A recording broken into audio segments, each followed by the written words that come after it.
سب سے پہلے تو ارشاد فرمایا کہ یہ وہ محبوب ہیں جو نبی امی ہیں۔ نبی پاک صلی اللہ تعالی علیہ وسلم نے کسی مدرسے سے پڑھا نہیں،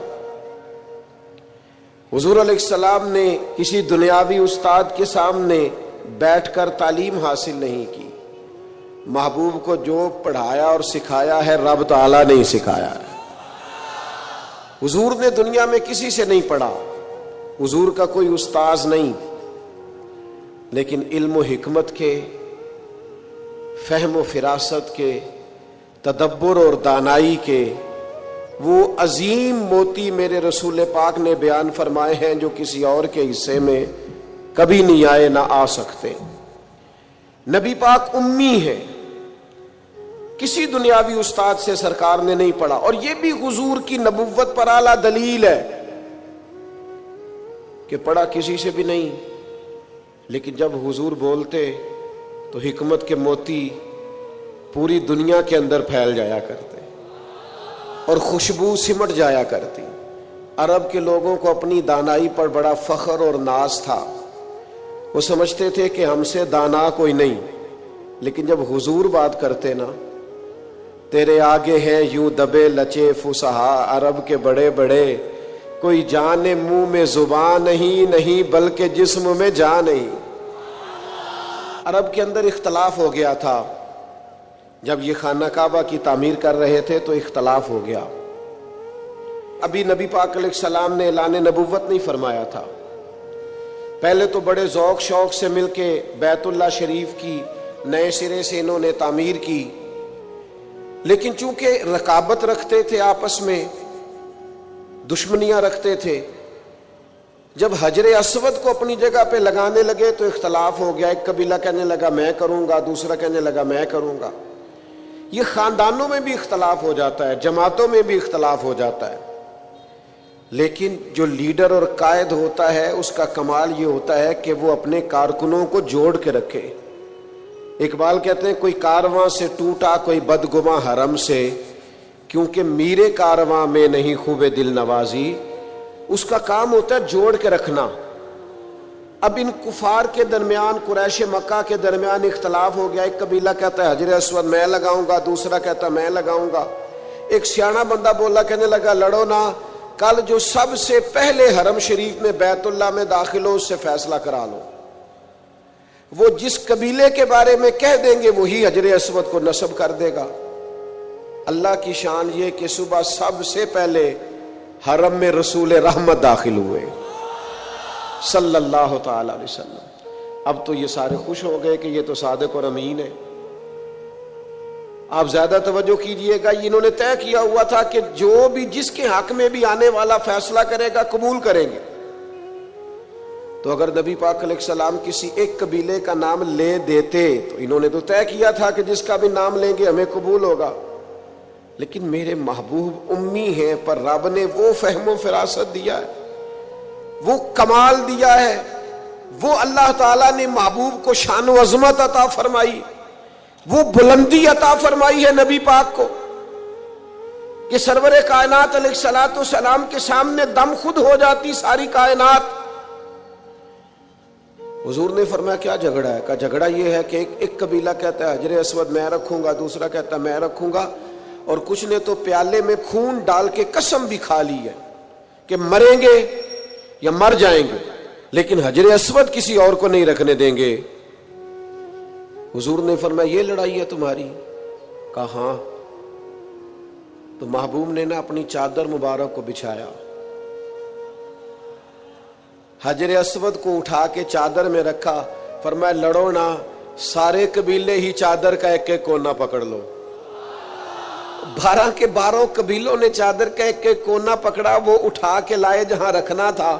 محبوب نے اپنے ہاتھوں سے اٹھا کے جو رکھا نا حجر اسود کو، اور پھر پلٹ کر ان کے چہرے دیکھے تو حضور کے فیصلے پر سارے راضی ہو چکے۔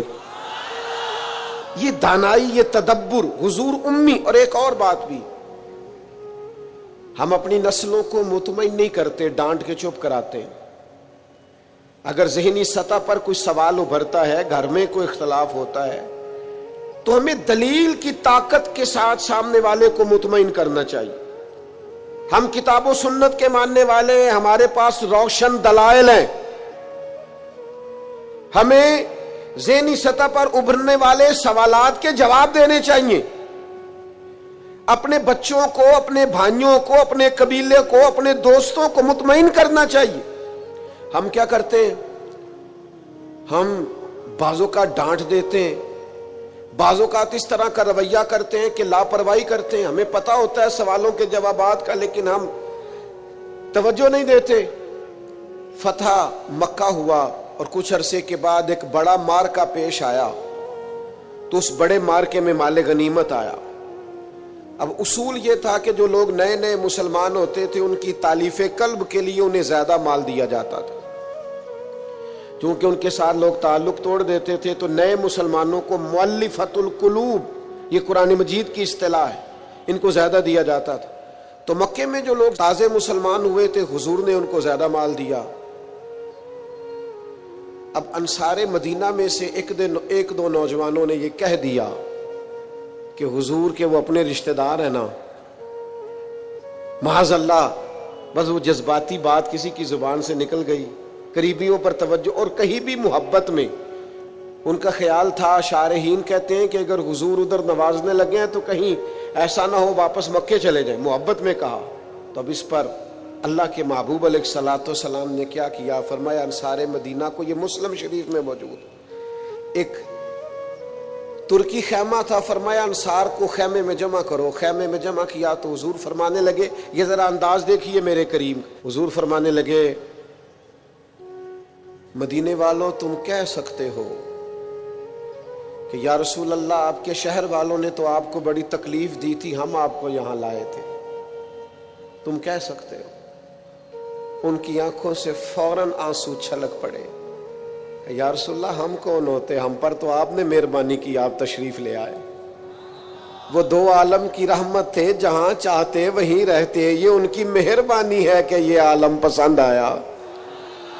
حضور نے فرمایا تم کہہ سکتے ہو کہ یا رسول اللہ یہ تو بدر میں تلواریں لے کر شہید کرنے آئے تھے، ہم نے جانوں کے نذرانے پیش کیے، کہو۔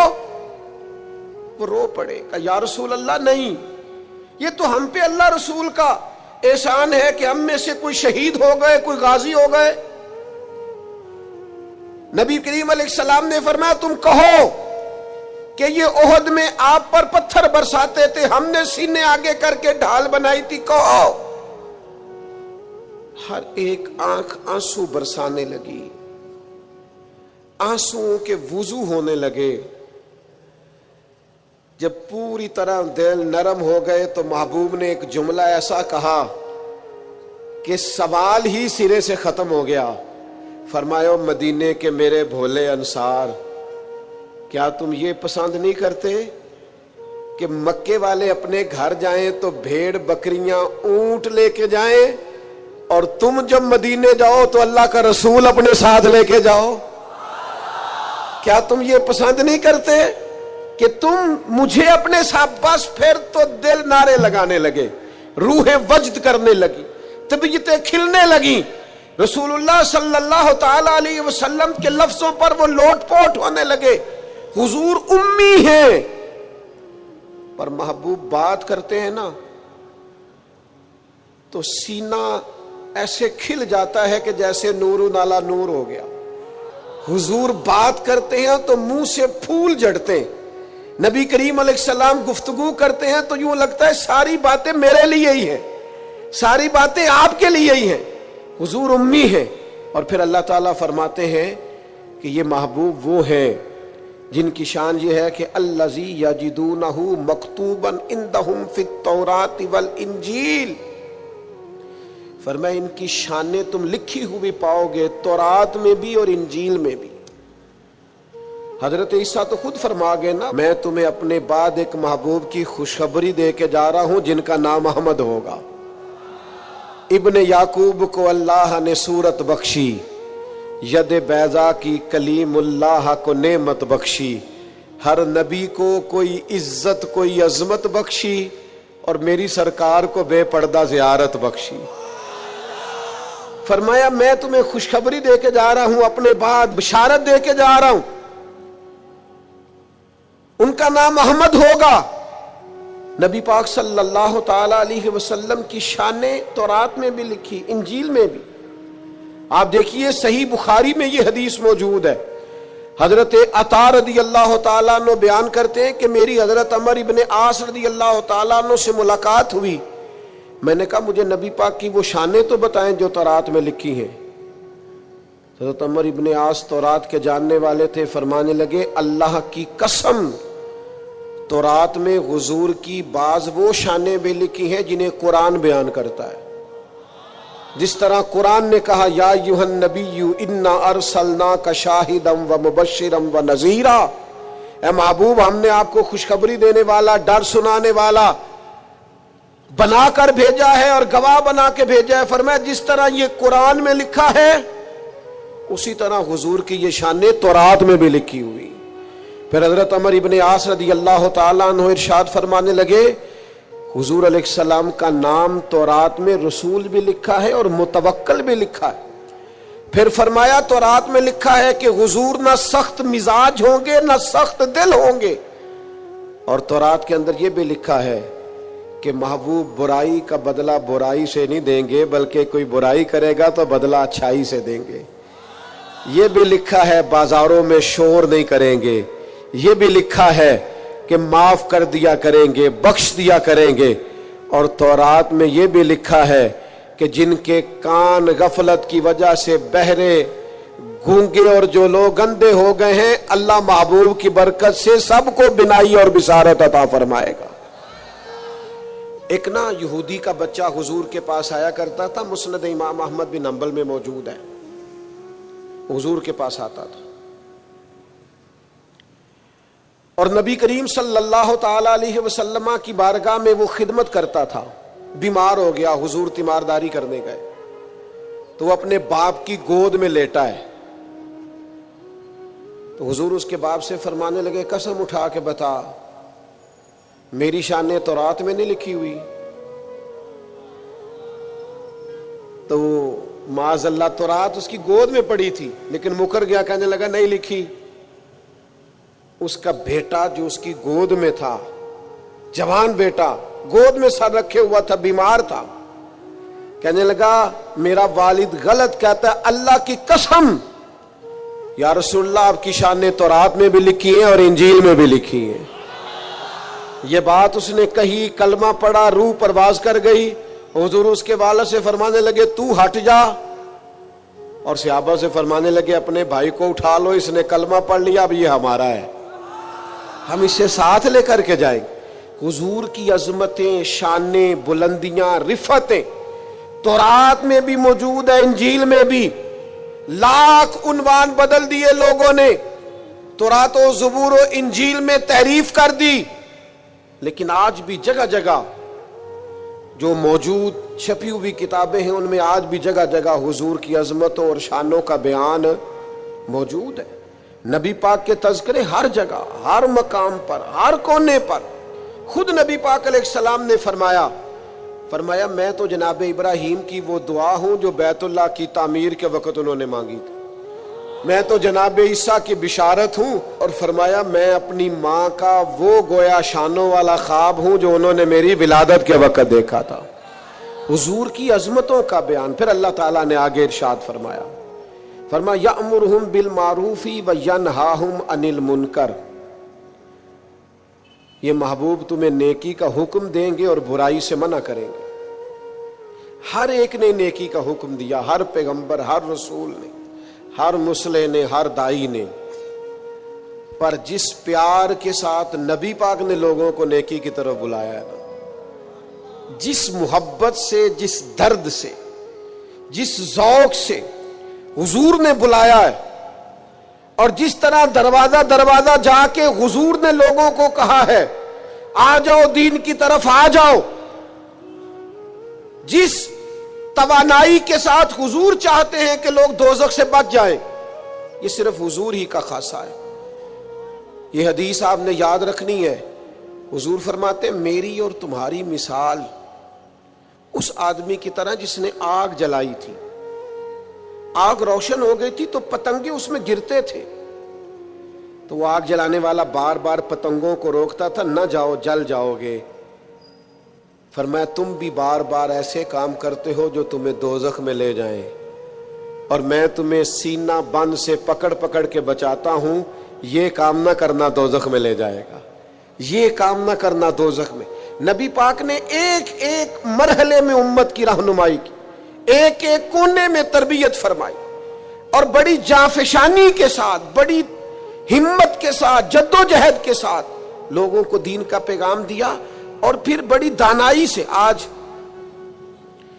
کچھ لوگوں کا انداز تبلیغ جارحانہ ہے، وہ کسی کو نماز کی دعوت بھی دیتے ہیں تو تلخ لہجے کے ساتھ، اپنے کسی بھائی کو دین کا پیغام دیتے ہیں تو ترش انداز کے ساتھ، حالانکہ اپنے حق میں جب وہ باتیں کرتے ہیں تو میٹھی۔ آپ کو اگر اپنا سودا بیچنے کے لیے نرم بات کرنی آتی ہے تو حضور کے دین کے لیے نرم بات کیوں نہیں کرتے؟ اگر اپنے بچے کو اپنے حق میں قائل کرنے کے لیے لہجے کو باوضو کر کے میٹھا کرتے ہو تو اپنے بچے کو نماز کی طرف مائل کرنے کے لیے، دین کی طرف مائل کرنے کے لیے میٹھا کیوں نہیں کرتے؟ آپ کا انداز حسین ہو، خوبصورت ہو۔ ادعو الی سبیل ربک بالحکمہ، لوگوں کو دانائی کے ساتھ اللہ کی طرف بلاؤ۔ اور یہ جو لوگوں نے کہنا شروع کر دیا نا یہ صرف علماء کی ڈیوٹی ہے، تو میرے بھائی نبی پاک علیہ السلام نے تو ایک معنی میں ہر امتی کو مبلغ بنایا ہے۔ فرمایا میری ایک آیت بھی کسی تک پہنچی ہے، ایک بات بھی تو دین میں لے جائے، پھیلائے جا کے۔ ایک ایک آدمی کی ذمہ داری ہے، آج ایک ایک کی ذمہ داری ہے دین کی خدمت کرنا، ڈیوٹی کرنا، لوگوں کو خیر کی طرف بلانا، بھلائی کی دعوت دینا۔ بڑا ثواب ہے مدینہ شریف میں مسجد نبوی شریف اور جنت البقیع میں دفن ہونے کا بڑا اجر ہے، پر حضرت جابر ابن عبداللہ کا مزار تو کہیں اور ہے،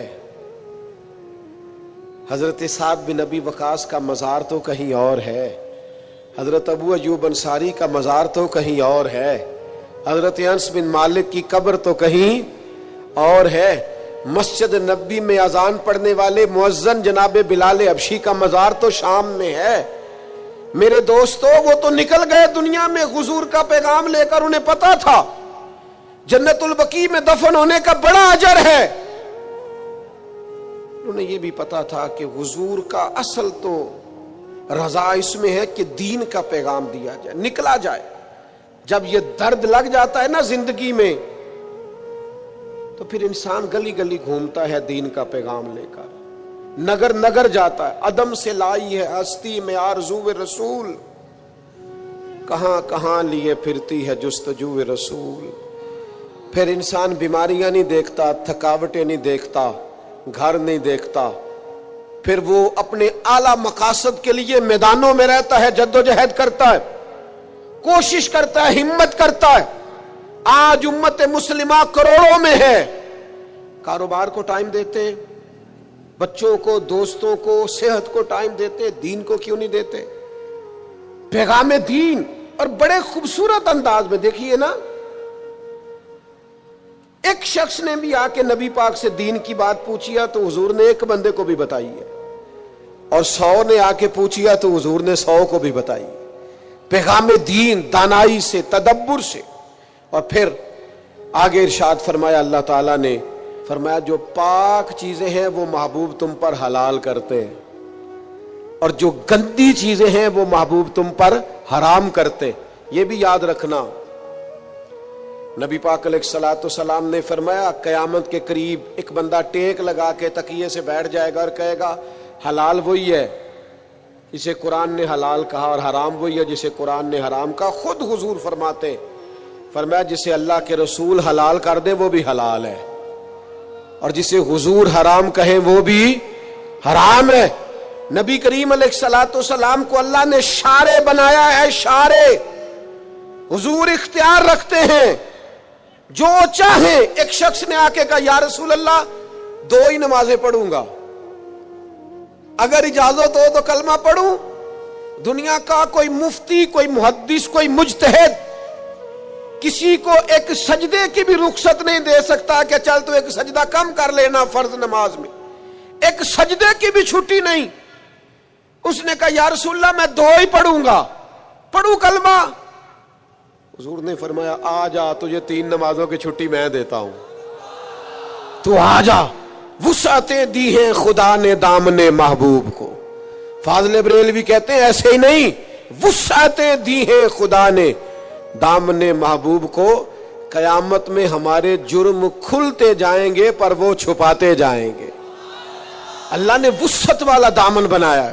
تو فرمایا جو پاک چیزیں ہیں محبوب تم پر حلال. اور سنو میرے یارو, جسے حضور نے حلال کیا ہے وہی پاک ہے, اور جسے محبوب نے حرام کیا ہے وہ خبیث ہے, گندی ہے. قرآن کہتا ہے گندی ہے. سنو, حضور حلال کریں گے پاکیزہ چیزیں, حرام کریں گے گندی چیزیں. نبی پاک نے تجارت کو حلال کیا تو تجارت کا رزق پاک ہے. سود کو حرام کیا تو سود گندا ہے. دودھ پاک ہے, طیب ہے. شہد پاک ہے, طیب ہے. شراب گندی ہے, ناپاک ہے. یاد رکھنا, جسے مصطفیٰ نے ناپاک کر دیا وہ کبھی پاک ہو سکتی. جسے رسول اللہ صلی اللہ علیہ وسلم پاک کہے وہ کبھی ناپاک ہو سکتا. یاد رکھو, وہی چیزیں پاک ہیں جنہیں میرے کریم نے پاک کیا, اور وہی لوگ پاک ہیں جو حضور کے دروازے کے قریب رہے. ابو بکر صدیق بھی پاک, عمر بھی پاک, عثمان بھی پاک, علی بھی پاک, حسن بھی پاک, حسین بھی پاک, ازواج مطہرات بھی پاک, 4 شہزادیاں بھی, ہر صحابی بھی پاک, اور حضور کے خاندان کا ایک ایک بچہ بھی پاک. میرے عزیز, حضور علیہ الصلوۃ والسلام جو چیزیں نبی پاک, آپ کوئی بھی حلال چیز کھائیں گے وہی آپ کے لیے فائدہ مند ہے. حرام چیز کبھی استعمال کرو گے وہ گندگی پیدا کرے. پھر آگے ارشاد فرمایا قرآن مجید نے, فرمایا وَيَادَوْ عَنْهُمْ إِسْرَهُمْ وَالْأَغْلَالَ الَّتِي كَانَتْ عَلَيْهِمْ. فرمایا جو ان کے اوپر بوجھ ہیں اور ان کے گلوں میں جو توق پڑے ہیں, محبوب وہ سارے توق اتار دیں گے. گلے میں پھندے پڑے ہوئے تھے بنی اسرائیل کے, رات کو جو گناہ کرتے تھے سویرے دروازے پہ لکھا ہوا ہوتا تھا, اور یہاں تک کہ انہیں بعض گناہوں کی معافی کے لیے, قتل کی معافی کے لیے قتل ہونا پڑتا تھا. دیت کی کوئی گنجائش نہیں, معافی کی کوئی گنجائش, قصاص ہی قصاص ہے صرف. لیکن محبوب نے سے سارے پھندے اتار دیے. فرمایا تم سے کوئی گناہ ہو گیا ہے, کبیرہ گناہ ہو گیا ہے, کمرے میں جا کے چھپ کے بھی توبہ کر لو گے تو رب معاف کر دے گا. تم سے حقوق العباد ضائع ہو گیا, توبہ کر لو, متعلقہ بندے سے معافی مانگ لو, اللہ بھی معاف کر دے گا. تم سے قتل ہو گیا, جاؤ اہل خانہ سے معافی مانگ لو, دیت دے لو, رضامند کر لو, اللہ بھی معاف کر دے گا. تخفیف کر دی, آسانی کر دی. حضور کی تشریف آوری نے آسانی کر دی. ایک شخص سے گناہ ہو گیا, حد لگ گئی ان پر, اور وہ انتقال کر گئے, سیاستہ میں موجود ہے. بعض لوگوں نے کہا اس نے کتنا بڑا جرم کیا ہے. نبی پاک علیہ السلام نے فرمایا چپ کرو, تم نے جرم دیکھا, توبہ نہیں دیکھی. یا رسول اللہ جرم کیا ہے, حد جاری ہوئی ہے, وہ اس حد کی وجہ سے انتقال کر گئے. محبوب فرمانے لگے تم مردہ بھائی کا گوشت کھا رہے ہو اور وہ جنت کی نہروں میں غوطے لگا رہا ہے. یعنی یہاں توبہ کرنے والوں کو وہ معیار ملا, وہ معیار کہ جو دروازہ رسول پہ آ کے توبہ کر لے. حضور خوشخبری دیتے ہیں گناہگار بڑا تھا, لیکن چونکہ یہاں آ کے توبہ کی ہے تو محبوب کا کرم برسا ہے. جنت میں بتاتے ہیں وہ جنت کی نہروں میں غوطے لگا رہا ہے. اور پھر اللہ نے آسانی کر دی. فرمایا وَلَوْ أَنَّهُمْ إِذْ ظَلَمُوا أَنفُسَهُمْ جَاءُوكَ. محبوب اگر یہ اپنی جان پر ظلم کر لینا تو تیری بارگاہ میں آ جائے, پھر یہاں آ کے اللہ سے معافی مانگے. محبوب بھی ان کی سفارش کر دیں تو اللہ کو معاف کرنے والا پائیں گے, توبہ قبول کرنے والا پائیں گے. گویا مجرم ہو تو منہ اشکوں سے دھوتے ہوئے آؤ در تواب پہ روتے ہوئے آؤ. قرآن میں موجود ہے توبہ کا طریقہ، پر سرکار کی دہلیز سے ہوتے ہوئے آؤ۔ ہاں ہاں، سرکار کی دہلیز سے چلے نہ ایمان دو قدم بھی، اگر تیرا ہم سفر نہ ٹھہرے، اور تیرا حوالہ دیا نہ جائے تو زندگی معتبر نہ ٹھہرے۔ لبوں پہ ایاک نستعین ہے، اور اس حقیقت پر بھی یقین ہے، اگر تیرے واسطے سے مانگوں کوئی دعا بے اثر نہ ٹھہرے۔ میرے عزیز یاد رکھیں، ارشاد فرمایا کہ تم پر جو بوجھ ہیں، جو پچھلی امتوں کے سخت احکام ہیں، وہ سخت احکام محبوب آسان کر دیں گے۔ نبی پاک علیہ السلام نے ہمیں جو دین دیا ہے وہ آسان دین دیا ہے، اور حضور علیہ السلام آسانی کو پسند کرتے۔ کسی بھی قبیلے کو، کسی جگہ قافلے کو حضور روانہ کرتے تو فرماتے خوشخبریاں دینا، وہاں جا کے خوشخبریاں دینا، اور فرماتے لوگوں کو امید دلانا، لوگوں کو مایوس نہ کرنا۔ ہمارے ملک میں آج کتنے لوگ ہیں جو مایوس کرتے ہیں، بری خبریں دیتے ہیں، لوگوں کے ذہنوں کے اندر ہر وقت مایوسی پھیلاتے ہیں۔ حضور نے آسان اور خوبصورت دین ہمیں دیا ہے، ایسا دین جو ایک ایک بات قابل عمل ہے، جس پر عمل کیا جا سکتا ہے۔ عزیز دوستو، آسان دین۔ ایک شخص نے صرف نماز لمبی پڑھائی تھی، بہت لمبی نماز پڑھا دی، تو حضور کی بارگاہ میں جا کے لوگوں نے کہا یا رسول اللہ یہ بہت لمبی نماز پڑھاتے ہیں، صحیح حدیث میں موجود ہے۔ تو اللہ کے محبوب ناراض ہوئے، فرمایا میں لوگوں کو دین کے قریب کرتا ہوں اور آپ یہ کیا کرتے ہیں؟ آسان کر کے آپ، دین کی تعلیمات تو ساری آسان ہے، آپ آسان تعلیمات کو کیوں؟ بعض لوگ مشقت پیدا کرتے ہیں اور مشکل میں ڈالتے ہیں۔ نبی پاک علیہ الصلوۃ والسلام نے فرمایا عبادت کے معاملے میں بھی، نفل عبادت کے معاملے میں بھی اپنے آپ کو آسانی دو۔ فرمایا جتنی دیر طبیعت اجازت دے نفل پڑھو، پھر آرام کرو، تمہارے وجود کا تم پر حق ہے، تمہاری آنکھ کا بھی تم پر حق ہے، تمہارے اہل خانہ کا بھی تم پر حق ہے۔ تو بھائی حضور علیہ الصلوۃ والسلام نے وہ مشکل احکام جو پچھلی امتوں کے تھے وہ اس امت کے لیے آسان کر دیے۔ اب کسی کے دروازے پر نہیں لکھا جاتا وہ کتنا گناہگار ہے، بڑے بڑے جرم ہوتے ہیں، بڑی بڑی خطائیں ہوتی ہیں، پر اللہ فضل کرتا ہے، بندے معافی مانگتے ہیں، اللہ اپنے بندوں کی پردہ پوشی فرماتا ہے۔ اللہ کر، اور میں نے پہلے بھی کہا تھا پھر کہتا ہوں، قیامت والے دن بھی پردہ رہ جانا ہے انشاءاللہ تعالی، پردہ رہ جانا ہے، حضور کے صدقے کرم ہوگا۔ نبی پاک علیہ السلام فرماتے ہیں اللہ بندے پر رحمت کی چادر ڈال کے فرمائے گا یہ گناہ کیا تھا، یہ غلطی کی تھی، یہ خطا ہوئی تھی، تو بندہ عرض کرے گا مولا ہوئی تھی، اور ڈرے گا کہ تو میرے گناہ کھلنے لگے، تو رب کریم فرمائے گا دنیا میں بھی تیرا پردہ رکھا تھا، اب بھی تیرا پردہ ہی رکھوں گا۔ تو حضور فرماتے ہیں فوراً جب اسے اس کی چھوٹی چھوٹی گناہوں پر اجر دیا جائے گا، نیکیوں میں بدلا جائے گا، تو کہے گا یا اللہ میں نے تو بڑے بڑے بھی کیے، اس پر بھی گویا اجر کا سوال ہی ہوگا، تو قیامت میں بھی پردہ رہ جائے گا۔ اللہ تعالیٰ نے آگے ارشاد فرمایا فَالَّذِينَ آمَنُوا بِهِ، وہ لوگ جو میرے محبوب پر ایمان لائیں۔ حضور کی ہر بات سچی ہے، ہر فرمان سچا ہے، صدق کے دل سے ظاہراً باطناً نبی پاک کی لائی ہوئی ہر بات پر ایمان رکھنا یہ امتی کا کمال بھی ہے اور امتی کے لیے ضروری بھی۔ اپنے دل کی گہرائیوں سے ہر اس بات پر یقین کر لیں جو حضور نے فرمائی، یقین کامل کے ساتھ ایمان رکھیں۔ حضرت مولا علی شیر خدا رضی اللہ تعالیٰ عنہ ایک دفعہ بیمار ہو گئے تھے، مسند احمد بن حنبل میں موجود ہے، تو بعض صحابہ تیمارداری کرنے گئے تو جناب شیر خدا کی اس نکاحت کو دیکھ کر پریشان ہو گئے، تو حضرت علی فرمانے لگے فکر نہ کرو مجھے کچھ بھی نہیں ہوگا، اس بیماری سے میں ٹھیک ہو جاؤں گا۔ کہا آپ کو اتنا یقین کس طرح ہے؟ تو حضرت علی فرمانے لگے مجھے نبی پاک علیہ السلام نے فرمایا تھا علی آپ اس وقت دنیا سے جائیں گے جب آپ کی داڑھی خون سے رنگین ہوگی، مانا کیا ہے مجھ پر حملہ ہوگا، مجھے شہید کیا جائے گا، ساڈے نبی دی زبان ساڈے واسطے قرآن، جو دن کو کہہ دیا دن ہے تو دن نکل آیا، اور جو شب کو کہہ دیا شب ہے تو رات ہو کے رہی۔ اور خدا نے ان کی زبان کو وہ اختیار دیا جو نکلی منہ سے ان کے وہ بات ہو کے رہی. اور میرے اعلیٰ حضرت فرماتے ہیں وہ زبان جس کو سب کن کی کنجی کہے اس کی نافذ حکومت پہ لاکھوں سلام. حضور کے ہر فرمان پر یقین کامل رکھیں.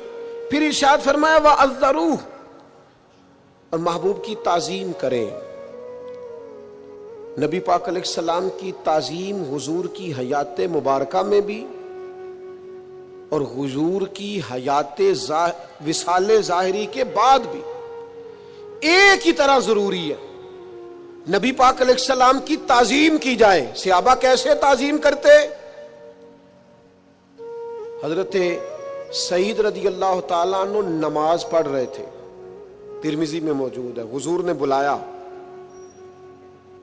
فرماتے ہیں میں جلدی سے نماز مکمل کر کے حاضر ہوا تو نبی پاک علیہ الصلوۃ والسلام نے فرمایا آئے کیوں نہیں؟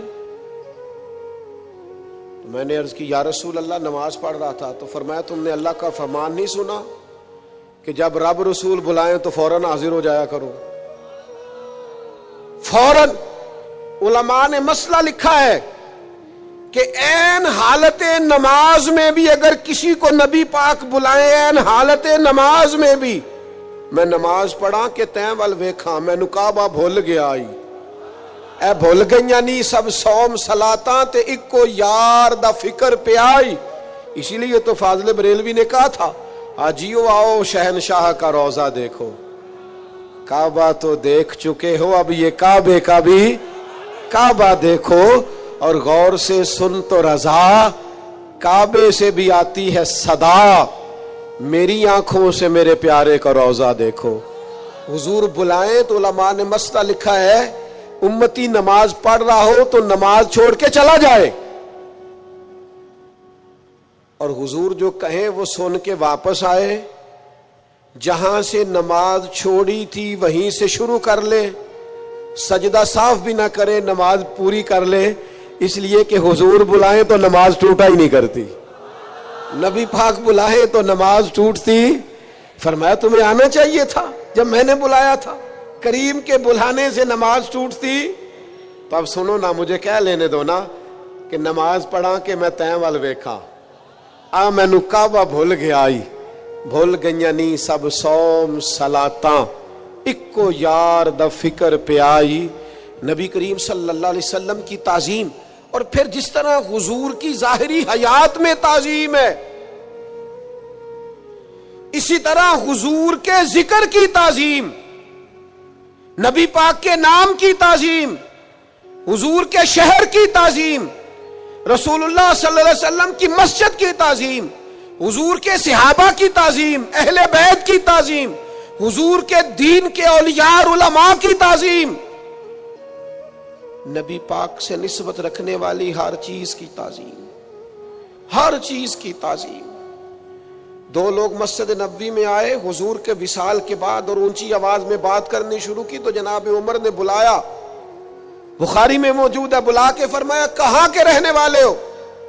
کہا ہم طائف کے رہنے والے ہیں. فرمایا تم مدینے کے ہوتے میں تمہیں سزا دیتا، پتہ نہیں یہ مسجد نبوی ہے؟ اے پائے نظر ہوش میں آ، یہ کوہ نبی ہے. آنکھوں سے بھی چلنا یہاں بے ادبی ہے. امام مالک رحمت اللہ تعالی علیہ سے کوئی بندہ فقہ کا مسئلہ پوچھتا تو بتا دیتے. اگر کہتا نا حدیث رسول سننی ہے تو امام صاحب پہلے وضو کرتے، غسل کرتے، لباس بدلتے، خوشبو لگاتے، امامہ باندھتے، ممبر پر بیٹھتے. تو لوگ کہتے حضور یہ کیا کرنے لگے ہیں؟ فرمایا میں ذکر رسول کرنے لگا ہوں، میں اپنے محبوب کا ذکر کرنے لگا ہوں. نبی پاک کے ذکر کی برکت ہے، حضور کی تعظیم، نبی پاک کے ذکر کی تعظیم کرنی ہے. ایک دفعہ آپ بیان فرما رہے تھے تو بچھو نے ڈسا، 16-17 دفعہ ڈانگ مارا، رنگ بدلا امام صاحب کا، پر درس حدیث دیتے رہے. بعد میں کسی نے پوچھا حضور کیا ہوا تھا؟ فرمایا بچھو نے ڈانگ لیا تھا. تک حضور پھر آپ نے چھوڑا کیوں نہیں؟ فرمایا ذکر رسول چھوڑ دیتا، حضور کا ذکر چھوڑ دیتا. ہمارے ایک استاد تھے، وہ کہا کرتے تھے کہ امام مالک نے اس طرح جواب دیا، فرمایا بچھو کا ڈانگ دیکھتا کہ حدیث رسول کا رنگ دیکھتا. میں تو حضور کی حدیث کا رنگ دیکھ رہا تھا، کیسے یہ کام ہو جاتا۔ میرے عزیز یاد رکھیں گے آپ، تعظیم رسول اللہ صلی اللہ علیہ وسلم کی تعظیم۔ ایاز کے بیٹے کا نام محمد تھا، محمد بن ایاز۔ تو محمود غزنوی جب بھی آواز دیتے کہتے محمد بن ایاز میری بات سننا۔ ایک دن محمود غزنوی نے کہا او ایاز کے بیٹے بات تو سننا۔ تو ایاز حاضر ہو کے عرض کرنے لگے غلام زادے سے کوئی غلطی ہو گئی ہے، آج محمد بن ایاز نہیں کہا۔ تو سفید داڑھی اور بوڑھے محمود غزنوی آنکھیں چھلک پڑی، ہاتھ کانپنے لگے، کہنے لگے تیرے بیٹے کا نام میرے نبی کے نام پر ہے، آج میرا وضو نہیں تھا اس لیے میں نے کبھی بغیر وضو اپنے محبوب کا نام لیا ہی نہیں ہے، کیونکہ تو نے ان کے نام کی برکت سے رکھا ہے نا۔ تو جب یہ نام لیتا ہوں حضور کا اسم گرامی، مجھے یاد آ جاتا ہے حضور کی تعظیم، میرے دوست نبی پاک کی توقیر۔ پھر فرمایا وَنَصَرُوهُ، اور دین کی مدد کریں، ایمان لائیں، نبی پاک کی تعظیم کریں اور دین حق کی سربلندی کے لیے کوشش کریں، جد و جہد کریں کہ دین کا غلبہ ہو جائے، دنیا کے اندر دین چھا جائے اور پوری دنیا کے اندر اسلام کا بول بالا ہو جائے۔ یہ مسلمان کی ذمہ داریاں اس آیت نے بیان کی۔ پھر فرمایا وَاتَّبَعُوا النُّورَ الَّذِي أُنزِلَ مَعَهُ، اور اس نور کی پیروی کریں جو نبی پاک کے ساتھ نازل ہوا۔ وہ نور کیا ہے؟ وہ قرآن مجید ہے۔ حضور قرآن لے کے آئے، نبی پاک نے قرآن مجید سکھایا، یعلمہم الکتاب والحکمہ، کتاب سکھائی اور حکمت سکھائی۔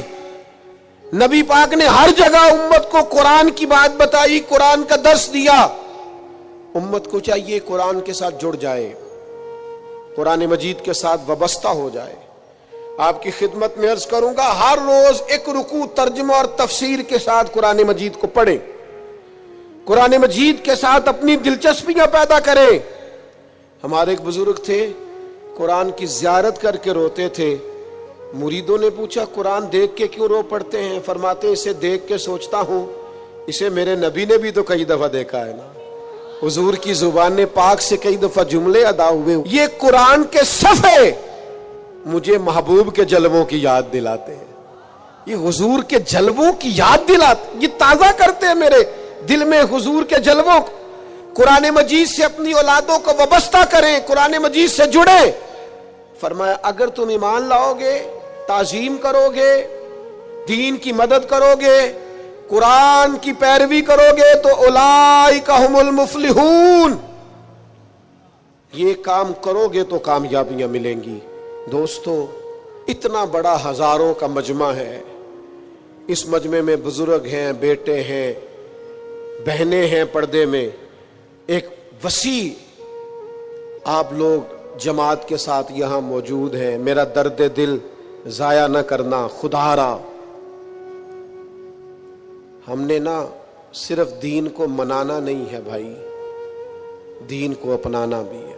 ہمارا سارا کچھ ہمارے نبی پاک صلی اللہ تعالی علیہ وسلم کی ذات والا صفات سے وابستہ ہے۔ ہم نے صرف منانا نہیں اپنانا بھی ہے۔ اس اپنانے کے لیے اپنے آپ کو تیار کریں۔ بیٹے کی شادی ہو تب بھی، کاروبار کریں تب بھی، رشتہ داری کریں تب بھی، آپ دنیا کے کسی کونے میں چلے جائیں تب بھی، ڈگری کوئی بھی لے لیں تب بھی، ایک بات اپنے ذہن میں بٹھا لیں کہ میرا تو سب کچھ میرا نبی ہے۔ کسی شعبے سے وابستہ ہو جائیں، کوئی کام کریں، لیکن ہمارا سارا کچھ نبی پاک علیہ السلام کی ذات ہے۔